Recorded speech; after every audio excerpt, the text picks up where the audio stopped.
Bible study a couple weeks ago, but ever since then, it's just been on my mind. So we're going to go back to Proverbs 30. We'll be at the 15th verse. Like I said, it's just going to be two little verses, but in these two verses here, there's a lot, especially the way the church is, the way the world is today. Not being satisfied. What does that truly mean? We can look around, we'll go to work for 40 hours this week, and the money will get us enough to get to the next week and the next week. And we'll be looking for other jobs and other opportunities through the next few years. And we'll always try to grow the bank account. We'll always try to add property to our name and all these other things. But at the end of the day, like we talked about this morning a little bit, is it ever full? Are we ever full? And it doesn't seem like it says here that we really are ever full. But if you want to follow along, like I said, we'll be in Proverbs chapter 30. We'll start at the 15th verse. We'll be quick tonight. It says, "The horse leech hath two daughters, crying, Give, give. Then there are three things that are never satisfied. Yea, four things, say not, it is enough." Let's start right there. We'll talk about the horse leech. It's saying give and give. As we all know here, leeches, they don't add anything really to the life cycle. They're just there to suck out as much as they can. Yeah. They aren't there to add any benefits. They don't give healing properties back to the animal. They just suck and suck and suck until it's completely dry, and then they fall off. It's like a tick. I remember once being at my friend's house watching a tick on his dog, and this tick was so full that it just fell off the dog, and it fell on its back, and it could not turn over because all it was full of was blood. And yet it would still, if it could get back on its feet, it'd want to go and suck some more. And that's the way I feel like sometimes we look out in this world, and it's always just give me more, I want more. And yet, to the end of today, there's really not much more that we could be given. As we go out through the world and we see all these things, it's all never going to be enough. It's always going to want more. We're always going to want something else in this life. More money, more land, more property, more of this, more cars, more boats, more this, more time. At the end of the day, we don't have the opportunity to get our stomachs full. But yet there was one that came in and told us that it was enough. So as we'll continue, we'll go into the 16th verse right there. And it says the first thing that just continues to never be satisfied is the grave. As we went over this morning about that man on that horse, the death. It will come for anyone and whosoever. It doesn't have a rhyme, a purpose, or a meaning. There's yet to be one actual normal human to defeat death. But yet there was one that came and defeated death. Right. But yet here it is today. Like we said this morning, we'll continue on to try to fight until the very end to extend the life. And we'll continue to fight for the next generation so that they could live a little bit longer than the last generation. Right. And yet no one has yet to beat the grave naturally. No one has been able to come back on their own accord, right? No one's been able to go into the death and come back alive and continue living a new life except one. Yes. And that's the one right there that is said. Once he conquered death, once he gave up his ghost, he said it was finished. Yes. There was nothing else to add. Yet when we continue to look out through this world, it seems like the graveyards just keep on growing and growing. You see when the graves back in the woods, and you see how old those are, those graves back there from the 1900s, the 1800s, and yet they expand all the way up to 2026 to today. And yet we've yet to find a way to beat death. And yet we continue to look around for ways to beat death. But yet this Bible tells us that death is the last enemy to come. There will be a day when we all defeat death for the last time. It won't be on our board. It won't be because of what I've done or because of what I did, but because of the blood that was applied to me that morning. That's the reason I'll defeat death. It's the last enemy I have to overcome. Once you lay me in the ground, once I breathe my last breath, there's nothing else to fight there. I have that full victory. But yet until that day, we'll continue to fight tooth and nail. We'll continue to try to find cures for that, try to find fixes for this, and continue to try to fight it. But yet it is never satisfied. It will keep on taking and taking and taking. It doesn't matter how much you love them or how much you hate them or how much this one paid for this government there, all these other things. It will continue on its way. There's only been one that has said that this is enough and has conquered death. And it tells us over in 1 Corinthians, it tells us that, like I said, it's the last enemy. But it says, but thanks to God, which has given us the victory and throughout our Lord Jesus Christ. That's where our victory is today. Our victory isn't over death. We'll die and our bodies will return to dirt.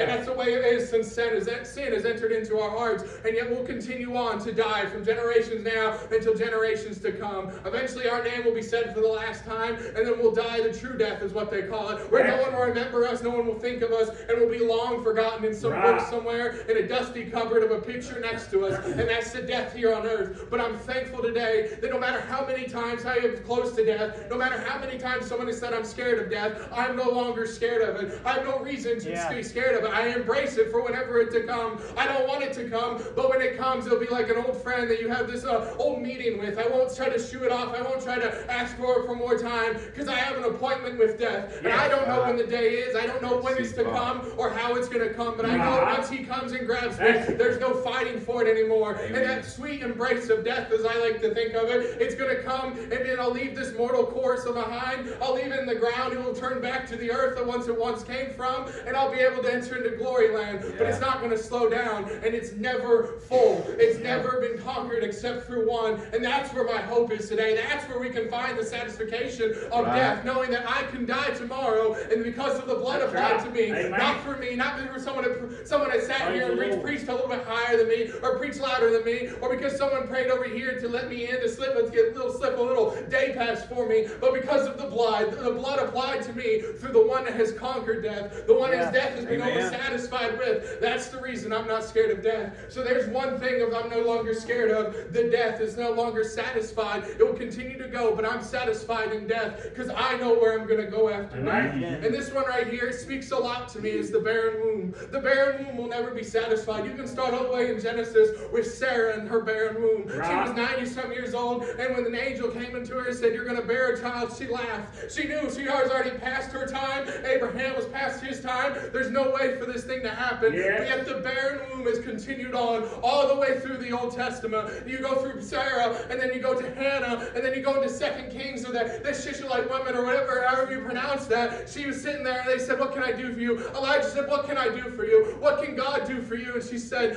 "Anything really." And she said, "What about a child?" And she said, "Don't mess with me like that. Don't give me false hope in something like that. This is a big thing that's conquered many women." We go through and you look at the fertility things, the payments it had. Me and Hannah spent thousands of dollars to try to get an answer. And you look at other people that have spent other thousands of dollars and thousands of dollars here and thousands of dollars there, and yet they are still remain barren. And we look out through the world and we see that no matter what, it satisfies it. They tell you to go adopt here, or go raise this child over there, become a foster parent, but yet there's something that never seems satisfied, and that womb will be empty. This will cause that and that. There's a lot of things that just make you anxious, yet this is what my purpose was supposed to be, right? A woman's supposed to give birth. A woman's supposed to have a child. The generations are supposed to continue here and there, and yet it seems to never be satisfied, even though they raised someone else's child. Whether or not they'd be a great light in the church, they didn't have a child of their own. It never is satisfied, but I'm thankful today that little virgin woman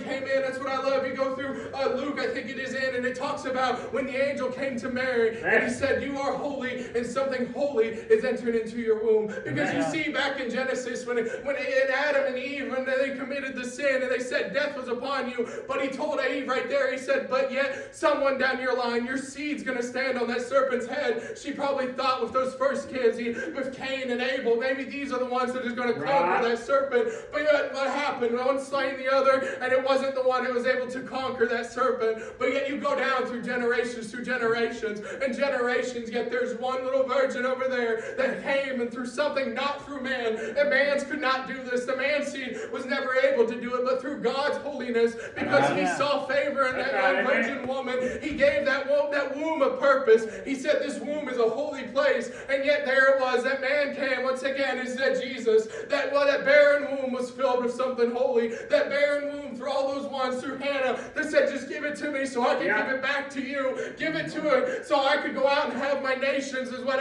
Abraham said, and all these things, these barren women, and yet here they are with their seeds through the generations and generations. After the doctor said it's impossible. After the doctor said, I don't know, try this. I don't know, try that. Give me another $1,000 and we'll try this over there. But eventually you just have to throw in the towel. That's what me and Hannah had to do today. One day we were sitting at the Red Robin, and you said, you know what? If this don't work, we're done. We're done spending money here. We're done trying to get money over there for someone to tell me, I don't know. We really don't know. You can try this. It might work, or you could give me a couple thousand there, and we'll just laugh at a wall. And we don't know, but you just got to leave it at his feet. Yeah. He's the one that can fill those Yeah. wounds. He's the one that can give us the hope and promises for. Because if we continue to go with the world, something might fill that wound, right? We can throw science at it and it might get something, but it might not, and we'll just be out of money. But yet there's only one that can satisfy that wound. Yeah. That God can be the one that put that life in the womb. He's the one that grants the Amen. life every way, everywhere. Right. And yet people out there in those wombs, and their wombs are full, and they go and get them vacated. They don't want the child. The child's a burden upon them. But yet you look around the nation, you see the ones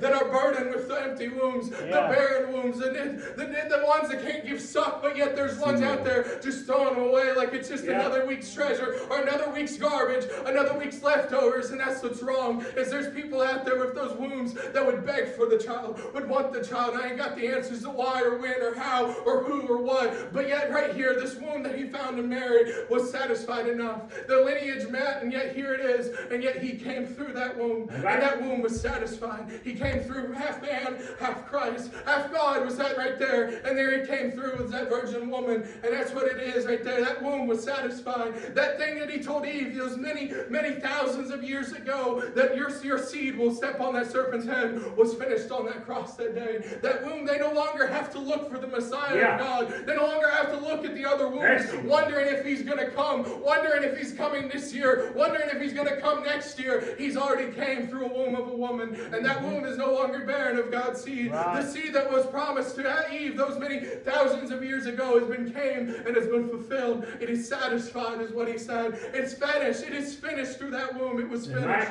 And that's what I'm thankful for today. I no longer have to worry about when the Messiah is going to come or who the Messiah is going to be. He already came. He already died on the cross for us. He already bled and gave us a way out of here through a womb that was a virgin's. And yet we continue on through it. And it says the water. We'll continue on in the water. Let me find it real quick. Let me see. Right here it is. It says the barren woman in the earth that is not filled with water. We all seen ground that has been dry for so long and it just sucks up the water. And yet that's what our spiritual life is sometimes, right? You came and you look about the empty cistern, the cistern with the hole. You could keep pouring water in it, it will never fill. But yet if you come to Christ, if you come to that one that's beckoning you with the everlasting water, he says, I'll give you enough water where it will fill out rivers of your belly. That's where the water is today. Our water isn't in the material things. Our water isn't in the things that we drive. It isn't how big our house is, because those things can be washed away. Those things can be burnt away. Those things can be taken away by the bank. It can be fought over for the next generation after generation. But yet there's one water that will satisfy me. After I drink this bottle of water, I'm going to want more water. Tomorrow I'm going to want more water in the heat. And I'll always continue to want something else.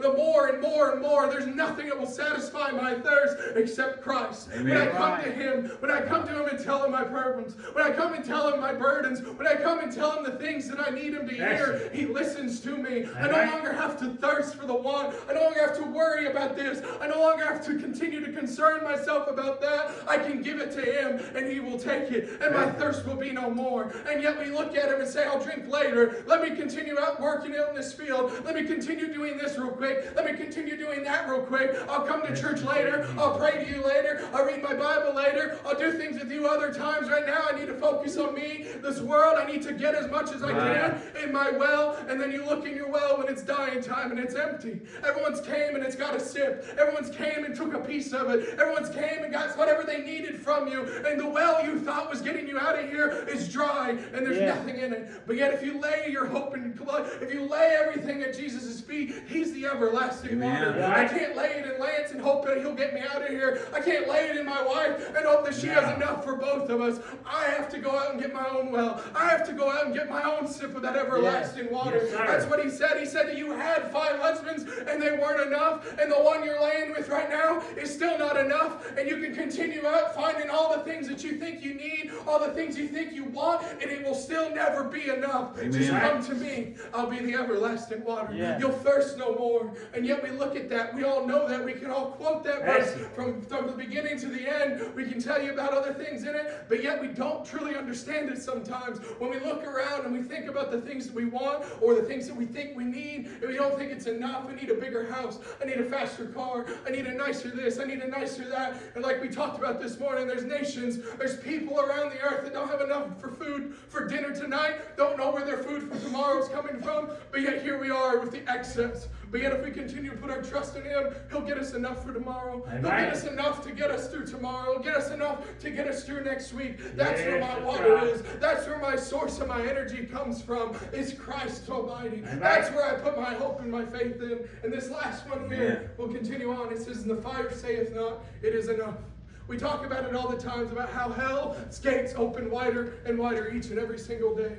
And we sit there and we think about it, but do we really put thought in it? Hell is never satisfied. It will not be satisfied until the time has come. We can sit here, we can preach, we can sing, we can tell passerbys about hell, but yet they truly don't understand the depths, the widths, how big hell is, and how the fact it opens its mouth every single day for someone else to come in. There's no set amount that are going to come in. It's only going to fit this amount. Heaven's a set dimensions, right? We all know that. But yet hell opens up wider and wider and wider each and every single day. This fire is never ever consuming. It is never satisfied. It will try to reach the children of the next generation. It will try to continue to reach on further and further and try to grab them into their grips. It's going to try to bring them down to where they're at, but yet it's never satisfied. And we tell the world that, and it doesn't listen. It doesn't want to hear that. It doesn't want to listen to what we have to say about that fire. And I just think about whenever you'll see a wildfire, they draw a line around the fire. They go down and cut down the trees to keep a fire in those certain areas. But yet even though you can do all the preparation, you can lay all down that groundwork, it could just take one spark to jump over that line and it starts a new fire. That's what hell is, right? That's what the churches are. We try to set ourselves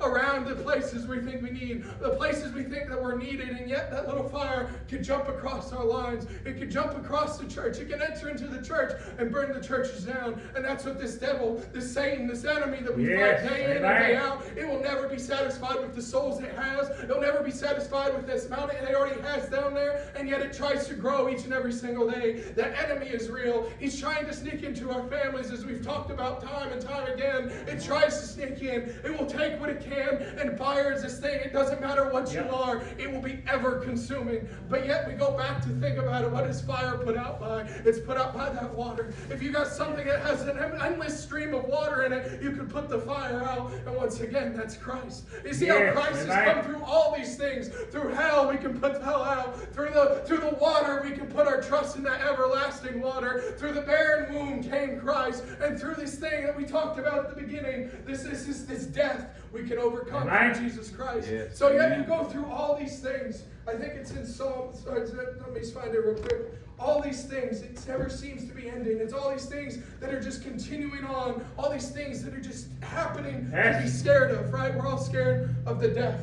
We're all scared of something happening to our next generation. We're all scared, but yet right there, if we can just trust in the Lord, that's where my satisfaction comes. I don't have to be satisfied in my job. I don't have to be satisfied in the way the world's going. I don't have enough. Yet it's over in Genesis. I just remember where it's at. It's in the 33rd verse, or the 33rd chapter, right after Jacob fought with, not Jacob, I'm sorry. Whenever he fought after the angel, and Esau was coming up to him, and he tried to give him gifts to say how sorry he was, and he said, Esau told his brother, he said, I have enough. But yet Jacob told his brother, he said, you might have enough. You might have enough items in this world. We have enough retirement in this world. We have enough things to worry about, get us to death, so we think. But yet it says right here in the 33rd chapter of Genesis, right here in the 8th verse where it starts. And he said, and the meanest thou all these drove would I meet. And he said, are these things to find grace in the sight of my Lord? And Esau said, I have enough.